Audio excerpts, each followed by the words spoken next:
Sou a professora Márcia Aparecida dos Santos Busetti e estamos aqui, né, para que juntos possamos fazer com que você tenha um final, tenha uma prova e que você seja bem-sucedido no Enem. E muita gratidão a essa equipe da Câmara, né, que teve essa iniciativa de permitir, de proporcionar a vocês esse momento no qual vocês estão voando de encontro aos seus sonhos, ok? E como foi falado no nosso primeiro encontro, são tantas adversidades, mas você está fazendo a diferença, você está correndo atrás, ok? E hoje nós vamos falar um pouquinho sobre a origem da vida e a evolução, tá?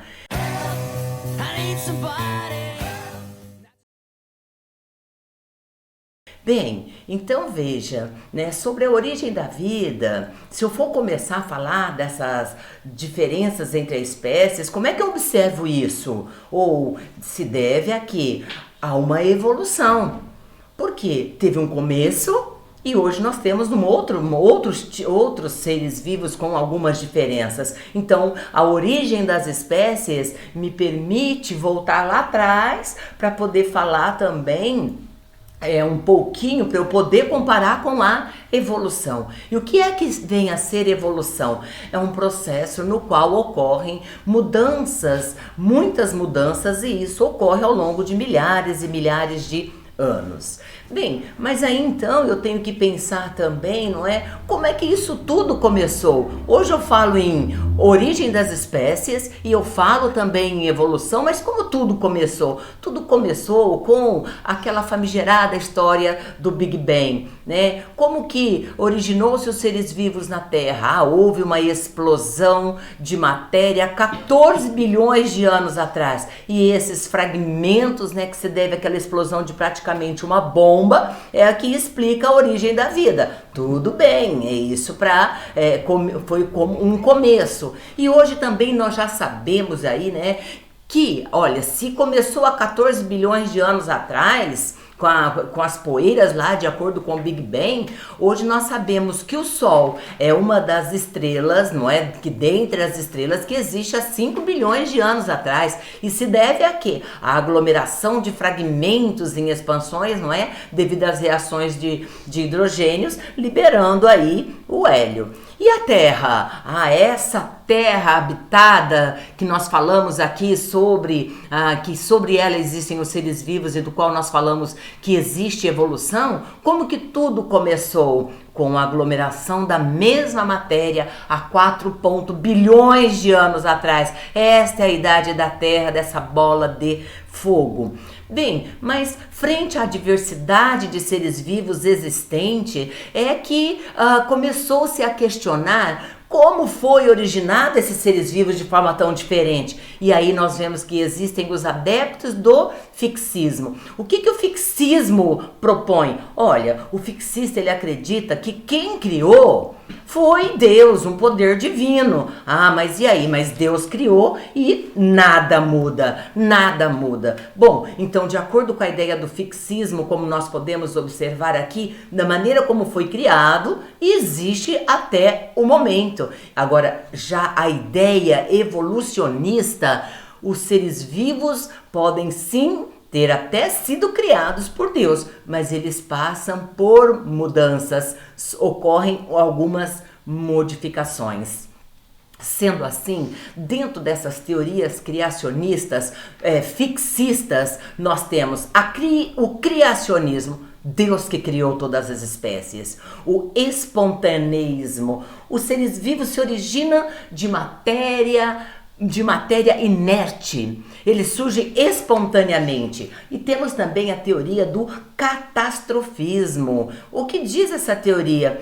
Aconteceram aí algumas catástrofes, né? E aconteceram por intervenção divina e, consequentemente, originou-se vidas. E aí até essas catástrofes, né, continuam acontecendo, e aí nós temos que parar para pensar.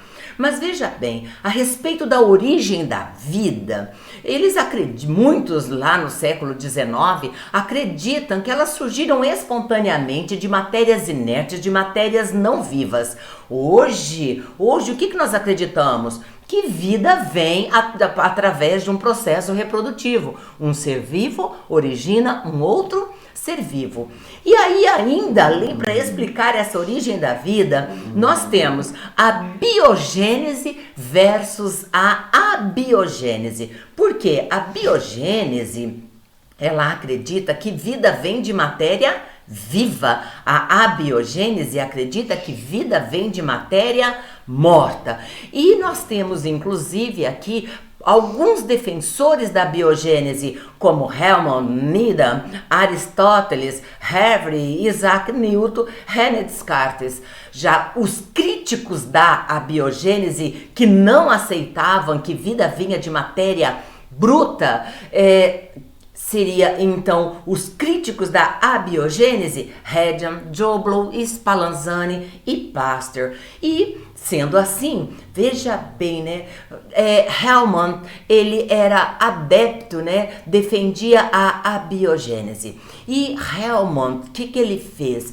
Ele até propôs, né, como é que nós poderíamos conseguir alguns seres vivos a partir de matéria bruta. Então ele deu uma receita. Põe num quarto escuro uma camisa suja de suor, deixa por 21 dias com grãos de trigo e põe inclusive uns pedacinhos de queijo. Ah, gente, todos nós sabemos que rato tem hábito noturno, que o rato também ele é um roedor, ele vai procurar os grãos de trigo, vai procurar queijo, vai pegar aquela camisa suja de suor, vai rasgar tudo aquilo lá e vai fazer o quê? Pôr seus filhotinhos ali. E quando surgiam esses ratinhos, ele achava que era o quê? A camisa suja de suor. Então ele reforçava aqui que vida vinha de matéria morta. E na camisa suja tendo suor, seria o princípio ativo. Tá, e aí surgiu o quê? Francesco Redi. Francesco Redi, ele era defensor da biogênese e ele tentou derrubar a abiogênese, fazendo o quê? Ele pegou alguns frascos, colocou pedaços de carne dentro dos frascos e ele tampou 2 com uma gaze e deixou 2 destampados. O que estava destampado foi visitado por insetos como moscas que puseram ali os seus os ovos eclodiram, liberaram as larvas. Muito bem, os outros 2 que ficaram fechados, não surgiram as larvas.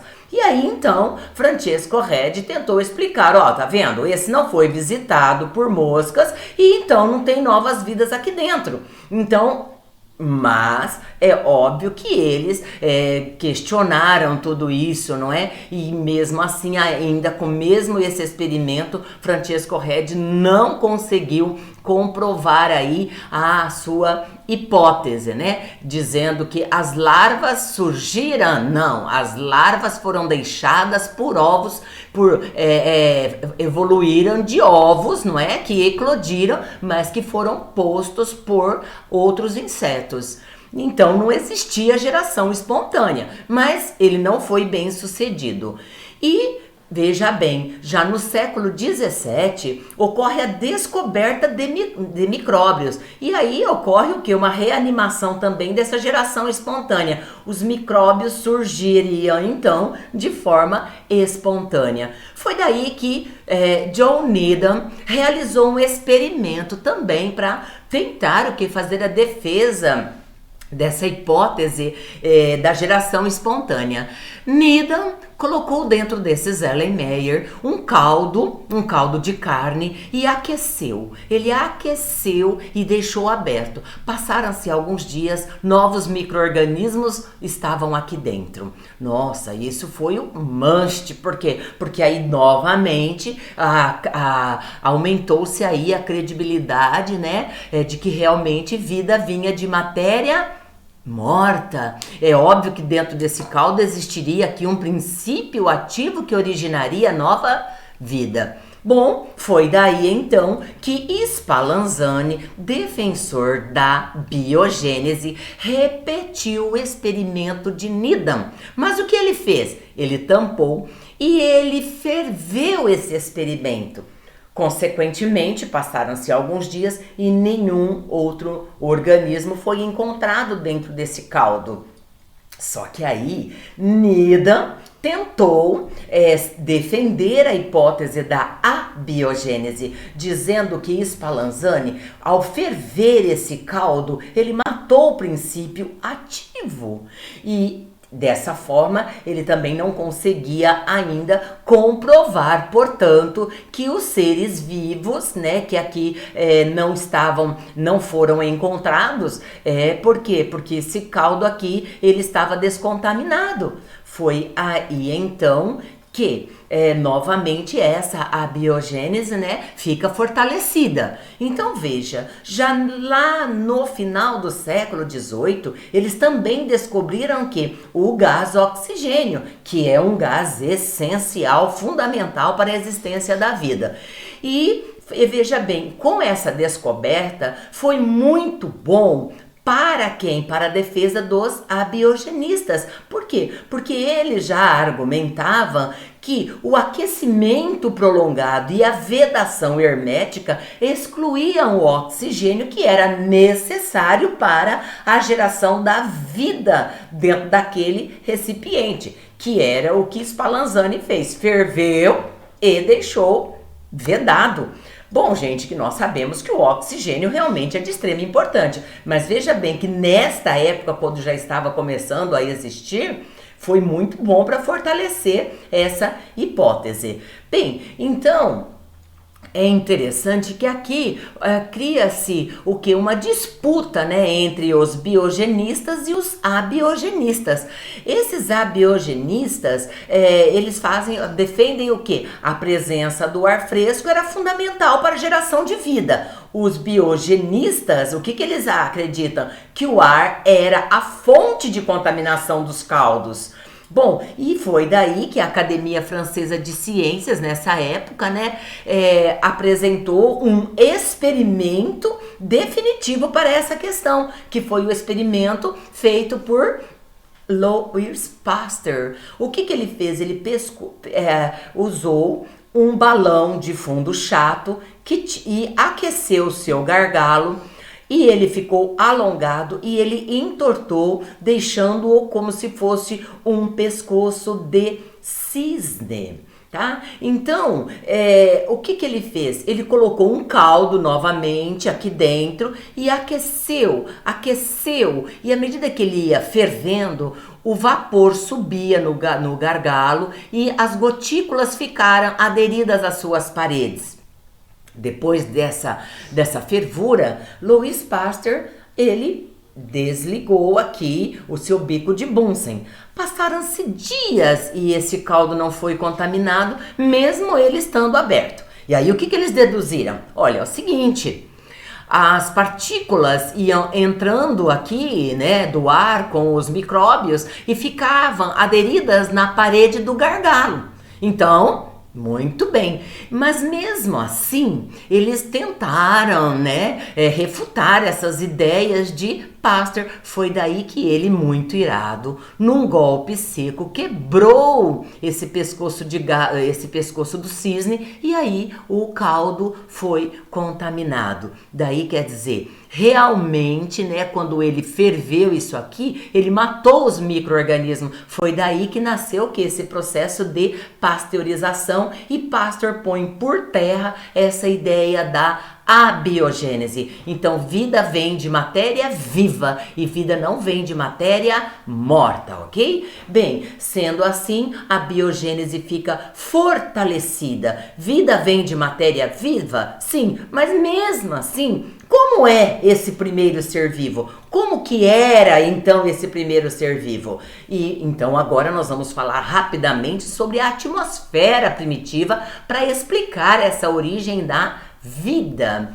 Bom, nós temos aí o Oparin, ele é um cientista russo e ele possuía grandes conhecimentos acerca de geologia, astronomia e também de bioquímica. Foi Oparin que, ao fazer o estudo da atmosfera primitiva, percebeu que ela era composta por gases extremamente diferentes ao que nós encontramos nos nossos dias.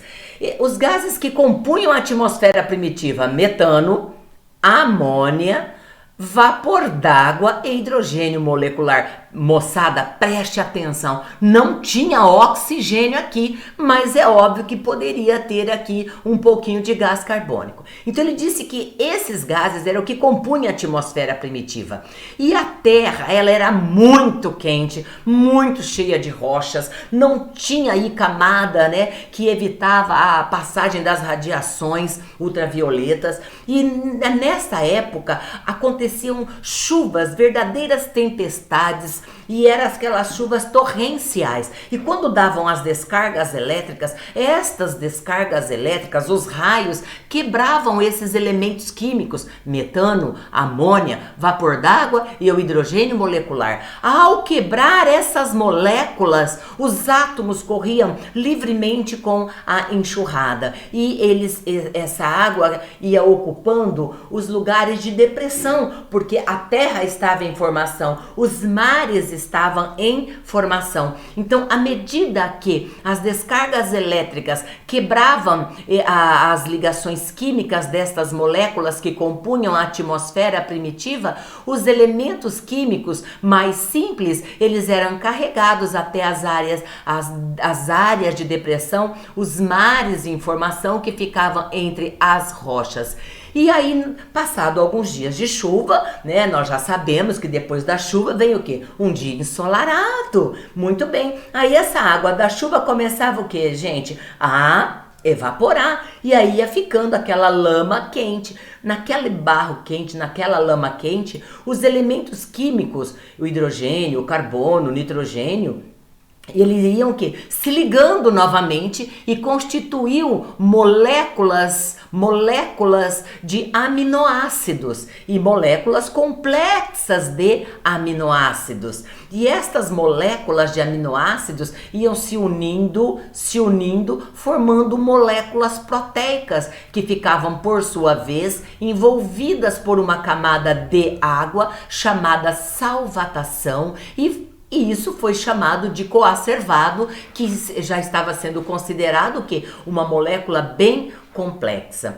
Então é interessante que nesse meio aqui, olha, né, nós temos já o coacervado, esse aglomerado de aminoácidos formando as proteínas. E da mesma maneira que foram formadas essas moléculas proteicas nos fundos dos mares em formação, outras moléculas orgânicas também se formaram, outras moléculas orgânicas complexas se formaram, até que foi formado moléculas de ácidos nucleicos. Ao formar os ácidos nucleicos, muito bem, então ganhou-se vida. Olha, eu tenho que dizer aqui, moçada, que coacervado não deu origem ao ser vivo. Lembrando que o coacervado era o quê? Um aglomerado de proteína. Mas quando foi formado as moléculas de ácidos nucleicos, isso aqui foi o fôlego da vida, tá certo? E aí então começou a ser formado o quê? Os primeiros seres vivos. Então é interessante que, óbvio, que tudo isso aconteceu, né, devido que a alteração que estava acontecendo naquele meio, né, que era um meio muito ácido principalmente. E aqui aconteceram inúmeras reações químicas, certo? Com estas moléculas, e aí surgiu-se os primeiros seres vivos.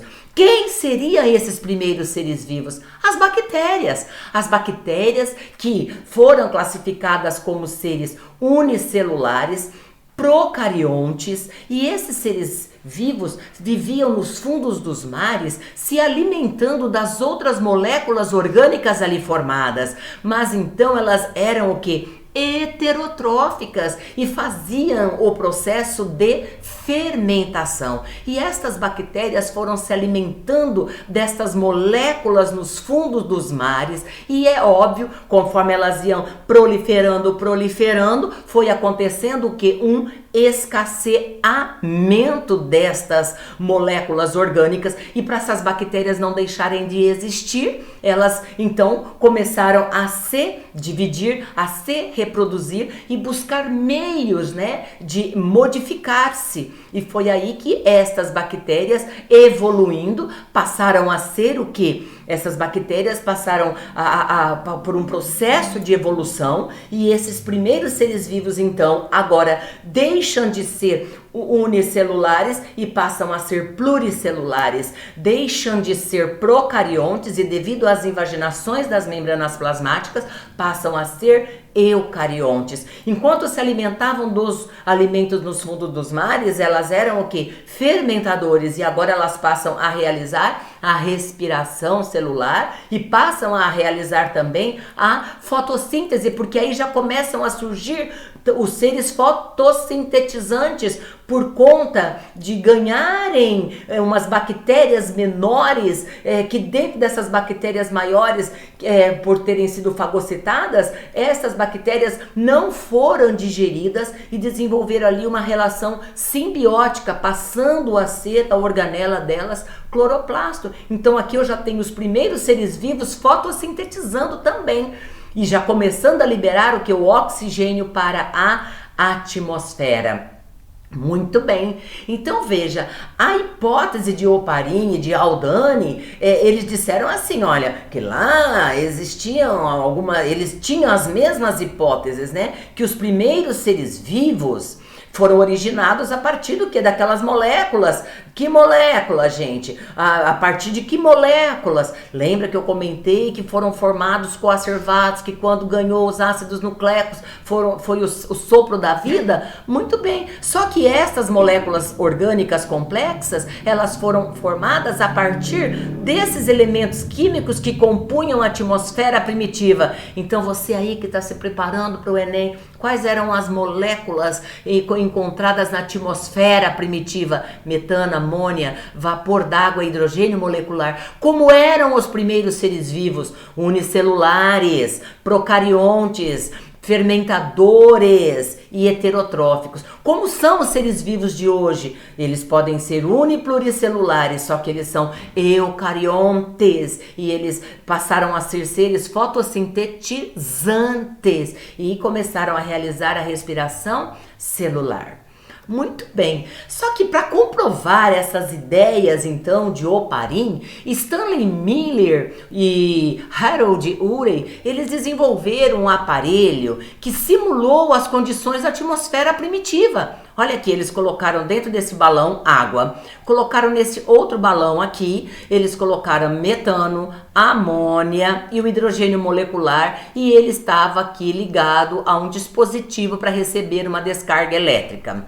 Muito bem, conforme ele aquecia esse balão, subia aqui o vapor d'água, chegava aqui nessa outra câmara com metano, amônia e hidrogênio. E aí eles davam uma descarga elétrica para simular quem? Os raios na atmosfera. E aí depois as substâncias daqui, como se fosse a chuva, passavam por dentro desse condensador, sofrendo o resfriamento e as partículas formadas dentro desse aparelho desciam e ficavam acumuladas dentro desse tubo em U, no qual eles chamaram essa reserva de sopa química.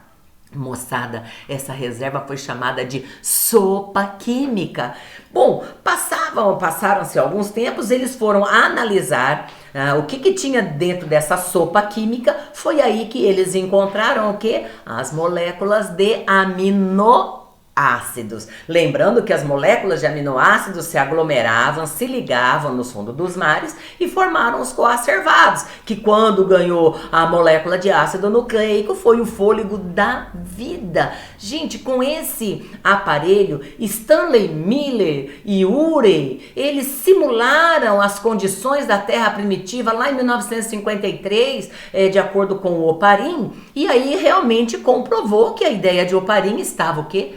correta. E foi aí também que Stanley Miller, realizando esse experimento, que encontrou os aminoácidos, e Sidney Fox, ele aqueceu essa mistura de aminoácido e percebeu que um aminoácido se ligava ao outro, formando que as moléculas proteicas, através das ligações peptídicas. Isso veio para reforçar ainda aquela ideia de que o Oparin realmente estava correto, que a partir que as moléculas complexas orgânicas, quando ganhou o ácido nucleico, é que deu origem o quê? Aos primeiros seres vivos.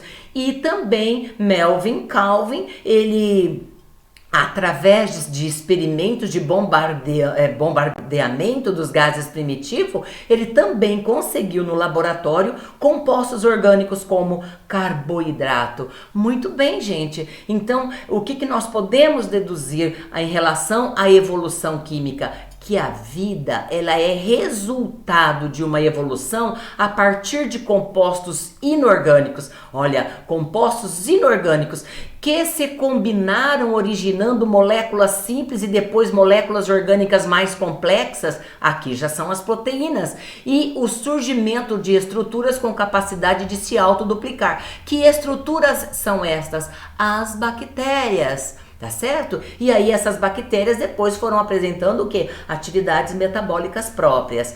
Então veja, a origem da vida, como é que começou? Através desses aglomerados proteicos, não é? Formados lá na primitividade da Terra e que estavam envolvidos pela molécula de água que era chamado de solvatação. E a partir destas estruturas, então, nós conseguimos aí, através da molécula do ácido nucleico, ter os primeiros seres vivos. E aí, como foi dito, esses primeiros seres vivos, eles eram todos o quê? Heterotróficos, não podia ser autotróficos. Por quê? Porque eles não sabiam, não dispunham de organelas ainda, como o cloroplasto, para poder ser o quê? Autotróficos, tá certo? Mas depois que desses seres que eram unicelulares, procariontes, heterotróficos e fermentadores, depois que eles ganharam uma organela, que é o cloroplasto, eles começaram a fotossintetizar. Então, a hipótese autotrófica, conhecida como quimiolito-autotrófica, é aquela hipótese que explica que esses seres vivos, eles permitiam algumas reações químicas entre o ferro e o enxofre, né, que existia na crosta da Terra, liberando ali uma energia, e aí eles conseguiam produzir o seu próprio alimento. E essa ideia foi reforçada pela descoberta de que os micro-organismos que vivem atualmente em área totalmente inabitável como os vulcões e fonte de águas quentes. Então é possível obter vida mesmo nestas áreas aqui, olha, nas aberturas dos vulcões. Bom, gente, esse gráfico aqui, ele é muito cobrado pelo Enem, então você observem aqui, eu coloquei dois assim praticamente para vocês terem uma ideia. Olha, há 4 milhões e meio de anos atrás, aqui então fica quem? A origem da vida. Começou toda aquela parafernália, os experimentos, Helmont, Needham, né, Aristóteles envolvido, Francesco Redi, Spallanzani, aí surge o Pasteur, ok? Aí também nós tivemos aí a ideia por Oparin de como teria originado os primeiros seres vivos a partir dos gases que compunham a atmosfera primitiva. Então todos esses seres vivos aqui nessa data de 3 bilhões de anos e meio atrás, eles seriam todos o quê? Procariontes. E aí a gente percebe aqui, olha, há 2 milhões e meio de anos atrás, o acúmulo, já a formação de oxigênio, tá certo? Depois aí, a partir dessa data aqui de 1 milhão e meio de anos atrás,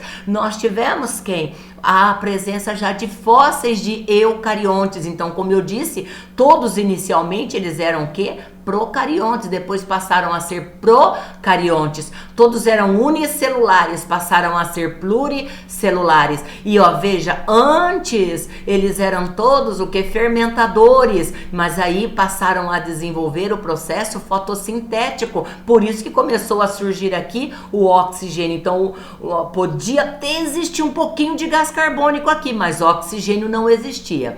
E olha, e este gráfico aqui, você pode utilizar a informação contida neste gráfico aqui, olha. Observe aqui, eu tenho tempo em bilhões de anos. Tempo em bilhões de anos. Note que aqui está os gases da atmosfera primitiva. Aqui começam os seres fotossintetizantes. Nesse ponto aqui, olha. Então, olha, 2.7, aqui 2.5. Então, fique ligado, porque você tem que analisar e dizer quando foi que surgiu o oxigênio. Quando começaram a surgir os seres que foram chamados de fotossintetizantes, ok? E aí, depois que surgiram esses seres fotossintetizantes, a liberação do oxigênio, surgiram os seres eucariontes, os seres pluricelulares, e aí esses seres que viviam todos na água foram o que? Evoluindo, dando origem aí às plantas, também aos animais que existem até os nossos dias. Muito bem, gente.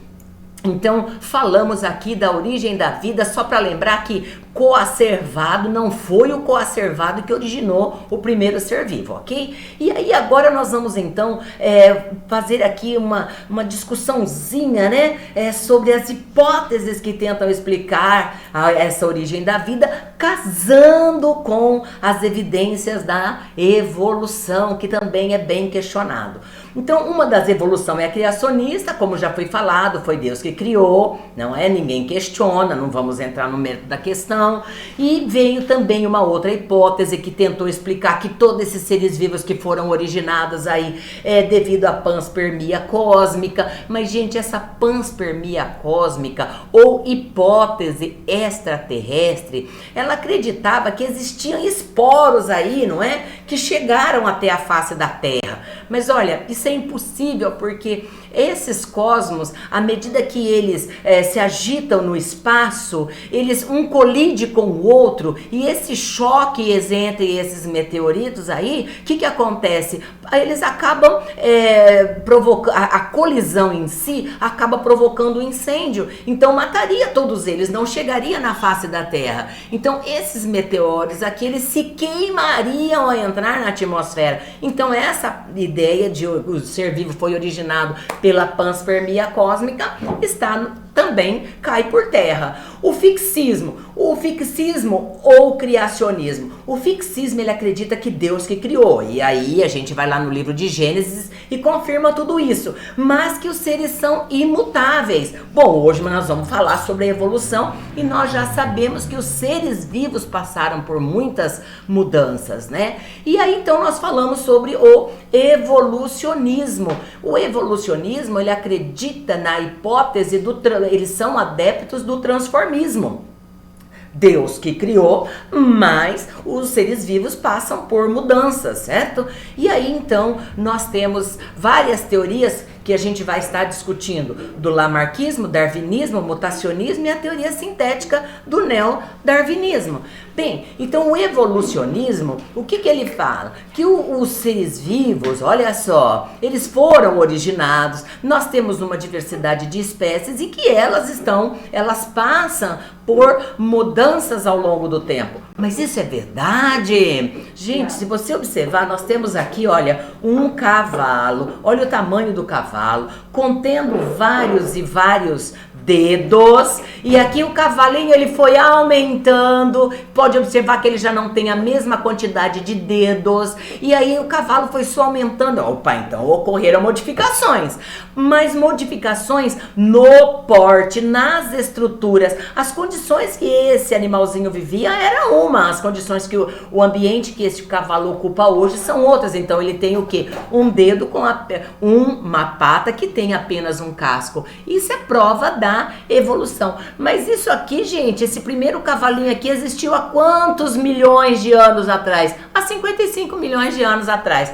Como é que eu comprovo tudo isso? Através dos processos de fósseis. O que são os fósseis? São restos de seres vivos, restos de vegetais que se formaram. Como? Esses animais mortos, ou pode ser plantas, pode ser uma alga.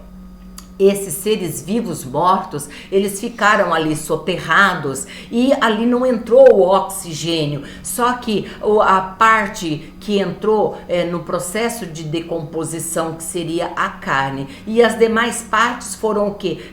permineralizadas, foram sofrendo assim, foram se tornando um sedimento, se transformou numa rocha, tá? E aí então, inclusive esse animal que fica soterrado, que passa por esse processo de compactação ou cimentação, a gente chama de diagênese.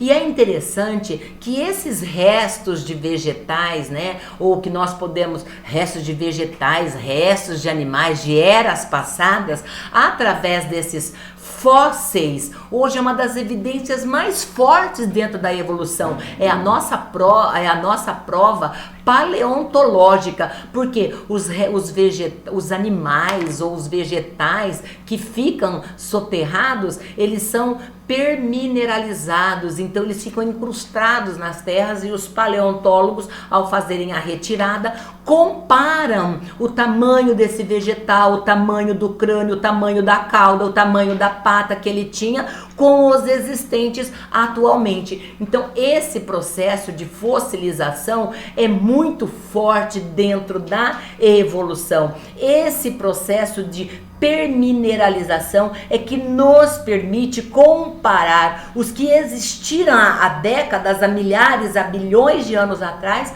com os que existem atualmente. E aí nós temos, inclusive, alguns seres vivos, né, da era paleozoica, como o trilobite, que viveu por um curto período na nossa história da Terra. Nós temos também os amonites, que viveu na era o que? Mesozoica, não é? Então, e eles encontrados também em muitas zonas do globo, com uma boa distribuição geográfica, e nós só podemos estudar isso, descobrirmos isso, através do quê? Dos fósseis. Então, veja só, além dos fósseis, né, que nos permite comparar aí as diferenças ou as semelhanças existentes nos seres vivos que vivem atualmente dos que viveram em épocas mais remotas, né? Então busca-se hoje o que? As semelhanças. Então a gente observa aqui o homem e o macaco, não é assim? E o que a gente percebe? Gente, tem diferenças, olha, nos ossos do crânio, estão observando? Tem diferença nos ossos da pelve, tem diferença nos ossos da mão. Percebemos também algumas semelhanças no esqueleto. E veja bem, moçada, o homem ele está mais próximo do chimpanzé. As semelhanças são mais próximas, tá bem? E existem também as chamadas semelhanças gênicas, não é? O que a gente percebe? Olha só. Olha, os estudos mais recentes, os seres humanos e chimpanzés, eles compartilham 96% dos genes. Por isso que o homem e o chimpanzé, dentro desse cladograma, nós podemos observar que eles estão mais próximos, porque através do projeto Genoma Humano, eles perceberam que os genes do homem estão mais próximos do chimpanzé. Não que nós sejamos, irmão do chimpanzé, né? Ou fomos originados dele. Nada disso. Fazemos parte mais próximos ao grupo, são grupos separados. Os seres humanos e a minhoca, eles compartilham 50% dos genes. Percebe que aí a distância já está maior. Humanos e bactérias se assemelham em 223 genes. Então a diferença já muito grande, não é? Então, moçada, olhando por esse gráfico, você é do Enem, geralmente esse gráfico cai. Analise isso aqui, a semelhança do homem é maior com o chimpanzé. Por quê? Porque eles compartilham 96% dos seus genes. E existem também as semelhanças anatômicas. Olha, o braço do homem e a pata dianteira do cavalo são os mesmos ossos do braço, os mesmos ossos que ele tem na pata dianteira. Bom, outra forma de comprovar a evolução é a homologia, também muito cobrada, moçada. Aqui está o braço do homem com o húmero, os ossos rádio e una e os ossos da mão. Se eu observar a pata dianteira do cavalo, eu vejo húmero, vejo rádio, vejo a una e os ossos que seria da sua mão. Se eu analisar a asa de um morcego, a asa do morcego, eu vejo o húmero, o rádio e a una e os dedos, os metacarpos. Ah, mas o morcego voa. Voa porque ele tem uma digitais entre os dedos, uma membrana entre as digitais, ok? E se eu comparar a uma nadadeira também, eu vejo aqui o húmero de uma baleia, o rádio, a una e na extremidade da nadadeira, como se fossem os ossos da mão. Pessoal, cada ser vivo aqui, a baleia usa para nadar, o morcego usa para voar, o cavalo usa para caminhar, o homem usa o braço para agarrar, né? Pode ser agarrar a fruta, para utilizar um instrumento, para abraçar. Muito bem. Todos esses órgãos, eles tiveram a mesma origem, porém eles usam para funções diferentes. Então eles foram todos originados do mesmo ancestral, mas tiveram que sofrer essas modificações para poder serem encontrados até os nossos dias, não é? Sobreviver. Então isso é uma prova de que a evolução realmente o que? Existe. Então são os órgãos homólogos. Os órgãos homólogos, gente, trata-se de uma divergência evolutiva. Teve que acontecer essas modificações, os órgãos têm a mesma origem, né, mas desempenham funções diferentes para que esses seres vivos pudessem se adaptar. E nós temos também que analisar que a asa do morcego, ele usa para quê? Para voar. Mas a asa de um inseto que é membranosa, ele usa para quê? Para voar. Mas elas não têm a mesma estrutura, não têm a mesma origem. A asa do morcego, como foi falado, tem ossos. A asa do inseto não tem, mas tem a mesma função. Muito bem, então eu estou falando para vocês agora de uma prova da evolução, que é o quê? Os órgãos análogos, a analogia. Origens diferentes com a mesma função. Isso se trata de uma convergência evolutiva. São diferentes, mas tem que ter a mesma função para que esses seres vivos possam se adaptar. E aqui eu tenho, né, olha, os diferentes animais, os quitiossauros aqui, os animaizinhos diferentes com nadadeira, e todos eles, o que eles utilizam? O meio aquático para voar, mas são de diferentes para nadar, mas são de diferentes espécies. Muito bem, pessoal, nós falamos aí um pouquinho das provas, né, da evolução. Então veja, nós temos aqui o Jean-Baptiste, que é Antony Monet Carvalheiro Lamarck, o conhecido Lamarck. O Lamarck, ele também falava, é um dos pais da evolução junto com o Darwin, digamos que ele foi um dos pioneiros, né, da evolução. E Lamarck, ele defendia as ideias de que os seres vivos, eles estavam adaptados ao meio, e ele fez defesa de duas teorias, a lei do uso e desuso e a herança dos caracteres adquiridos. Bem, o que ele dizia? Olha, ele já começou questionando a respeito das girafas. Existem girafas de pescoço curto, e essas girafas de pescoço curto, o que elas faziam? Comiam a vegetação rasteira, mas à medida que essa vegetação rasteira foi se escasseando, as girafas começaram a esticar muito o pescoço para comer as folhas das copas das árvores.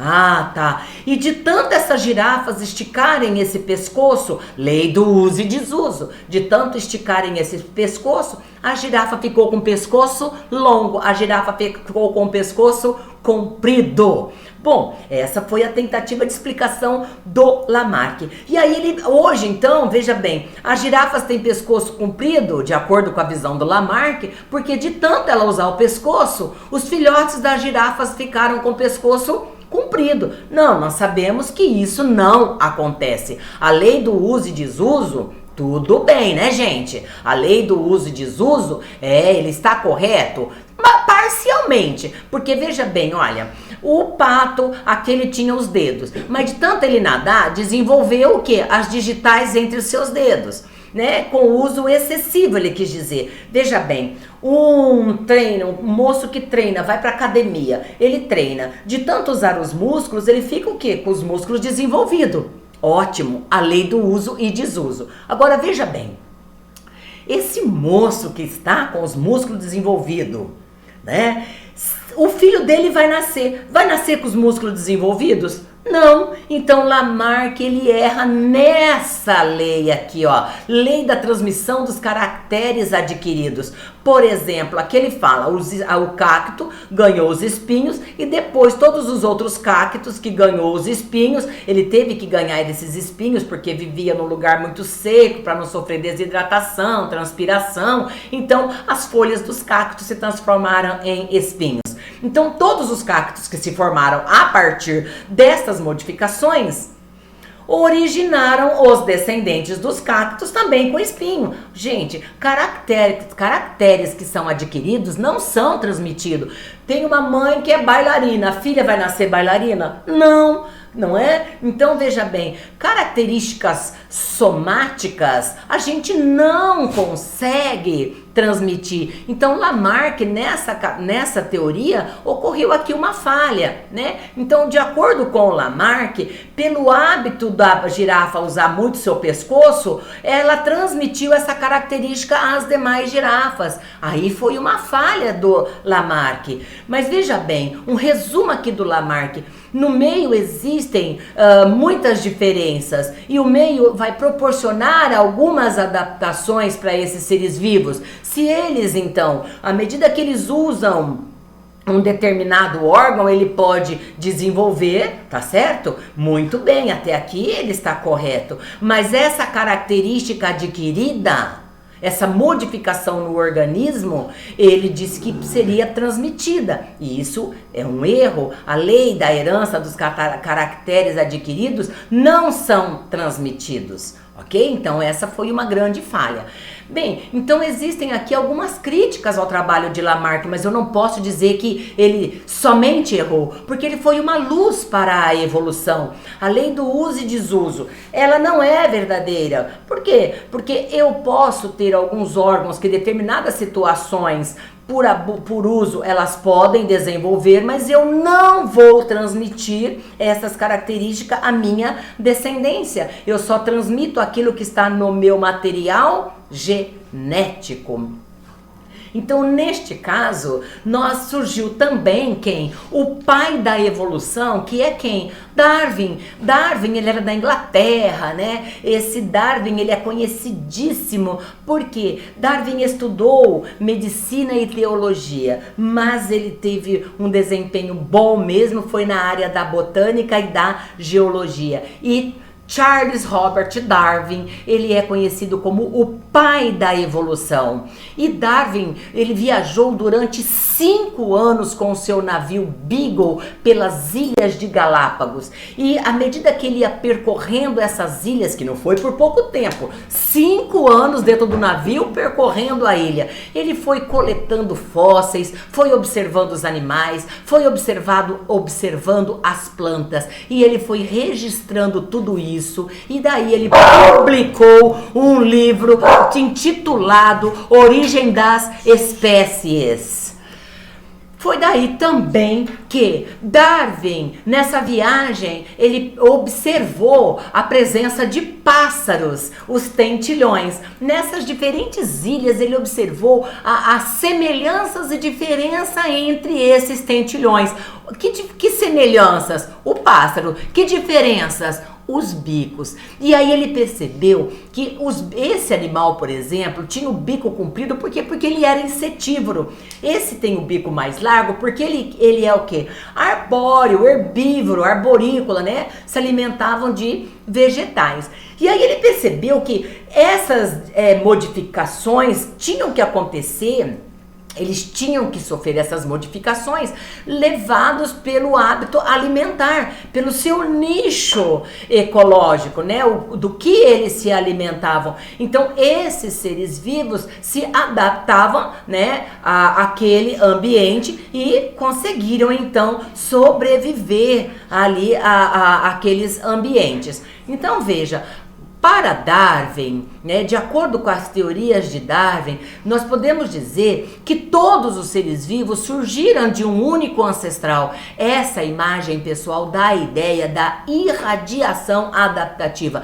Esses diferentes seres vivos, com seus diferentes hábitos alimentares, forma de viver, nichos ecológicos diferentes, foram originados de um único ancestral. Acontece que as modificações ocorridas para aquele que voa, para aquele que rói, para aquele que vive na árvore, para aquele que vive no meio aquático, essas modificações tiveram que acontecer. Por isso que ele chama de irradiação adaptativa. Então, essas diversas formas surgiram a partir de um ancestral comum e foram sofrendo modificações, e eles passaram por um processo de seleção natural. Veja, se esse ser vivo aqui, que vive, por exemplo, como bicho preguiça, ele vive lá na árvore, esse outro ser vivo que vive na água, se eles não tivessem se adaptado a essas diferenças de ambientes, eles não sobreviveriam, não existiriam até os nossos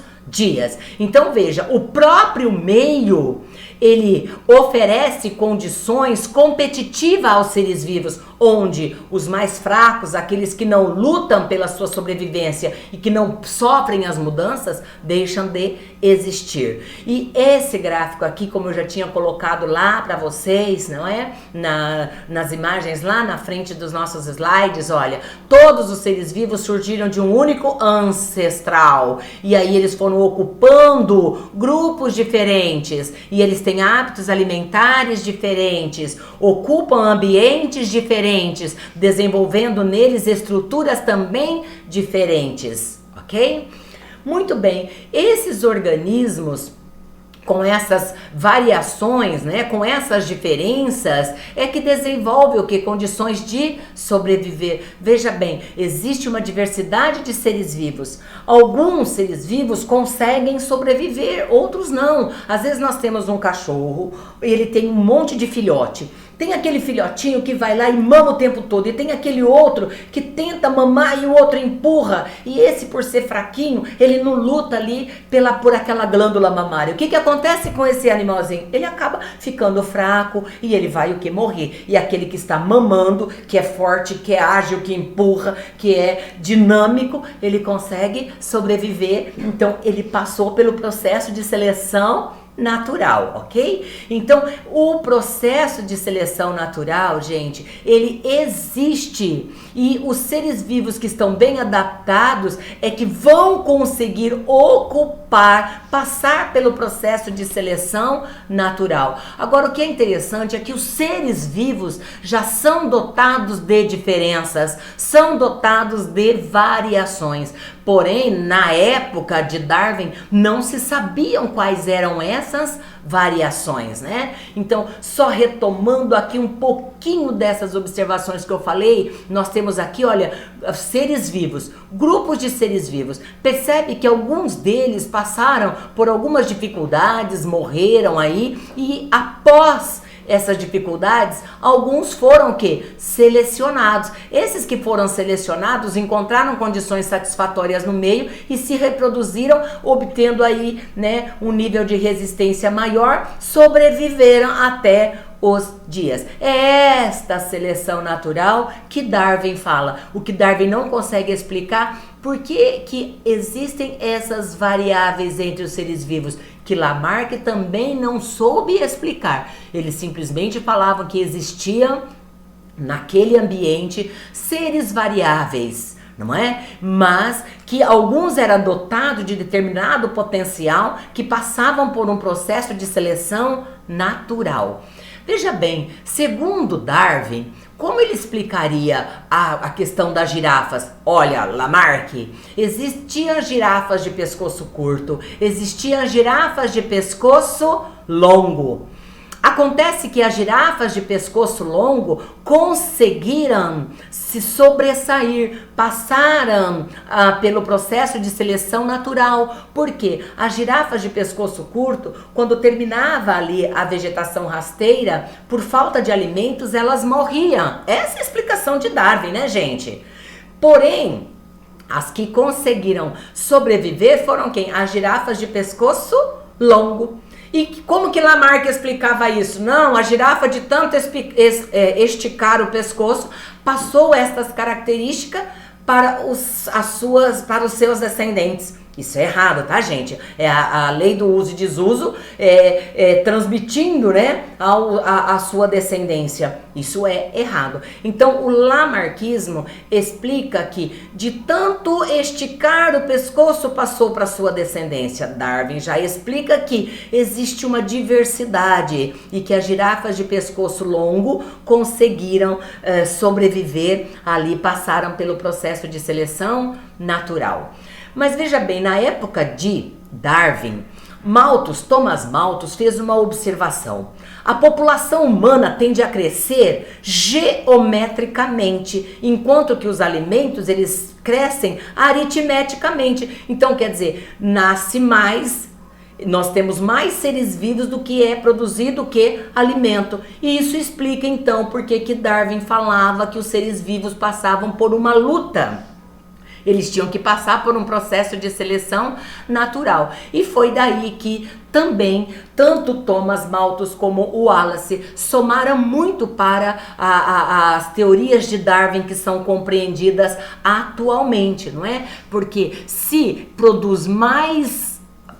os seres vivos se reproduzem com maior intensidade, há um crescimento exponencial e a produção de alimento é aritmeticamente, então vai acontecer o quê? Uma fome. Então os seres vivos têm que lutar para sobreviver, não é? Então é isso que o Wallace diz. A tendência das variedades de se afastarem indefinidamente do tipo original. Por quê? Porque aí esses seres vivos vão lutando para sobreviver e algumas mudanças vão tendo que acontecer para eles poderem sobreviver. Então eles deixam aquele seu ancestral comum porque vão acontecendo várias mudanças, que é aquilo que eu comentei da irradiação adaptativa.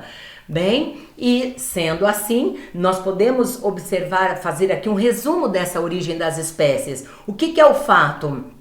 Que há um aumento realmente da população e qual que é a consequência disso? Vai ter uma luta pela vida, o que pode mais chora menos. Quem é que vai comer? O que é ágil, o que é rápido? Aí, olha só, isso é fato. O uso de um determinado órgão, ele desenvolve, mas esse uso desse órgão eu não transmito à minha descendência, tá certo? Porém, alguns conseguem lutar pela vida, desenvolver alguns caracteres, não é? Para ele sobreviver. Então, aqui na vida vai acontecer o quê? A consequência desse uso, daquele que luta, é o quê? A sobrevivência. Ele vai, como mais apto, ele vai passar pelo processo de seleção natural. E é óbvio, o que é um fato? Realmente existem várias variáveis nos seres vivos que permitem que eles passem pelo processo de seleção natural. E os que passam pelo processo de seleção natural, os que sobrevivem, são os que conseguem originar novas espécies. Então, gente, de acordo com o darwinismo, ele não conseguiu explicar as variáveis. Por que ele não conseguiu explicar? Peraí, tem o macaco que é assim, tem o cachorro que é pintado, tem o cachorro malhado, tem o cachorro só branco, tem o cachorro preto. Darwin não sabia explicar isso, tá? Mas ele não pôde explicar, isso foi explicado no neodarwinismo. Já os trabalhos de Lamarck, eles foram fundamentais para a teoria de Darwin, porque Lamarck estava certo sobre a necessidade de se adaptar ao meio. Ele errou na questão das teorias. Características adquiridas não são características transmitidas, não é? Então, o trabalho de Darwin foi explicado através do neodarwinismo. Isso se deu após a morte de Darwin. Por quê? Hoje nós sabemos que existe uma série de variáveis nos seres vivos. As variabilidades genéticas, nós vimos lá na aula de divisão celular que acontece o crossing over, a recombinação gênica, que é o responsável pelas diferenças entre os indivíduos. As mutações genéticas podem acontecer. Tem mutações induzidas, tem mutações que acontecem espontaneamente. Muitas mutações são benéficas para as diferentes espécies existentes, que possibilita esses seres vivos passarem por um processo de seleção natural e se adaptarem. Veja bem, Lamarck e Darwin sabiam explicar que existia uma variabilidade, que esses seres lutavam pela sua sobrevivência, competiam, os mais ágeis passavam pelo processo de seleção natural e os que existiam passaram a sobreviver e a existir até os nossos dias. Aí veio quem? O neodarwinismo explicou que essas variáveis se devem a quem? Às mutações, às recombinações genéticas que explica estas variabilidades que Darwin não pôde explicar. Bem, pessoal, é isso daí, tá? Se vocês precisarem de mais algumas informações, visita lá o YouTube, tem lá os links, as minhas aulas disponibilizadas, ok? Muito obrigada a essa equipe.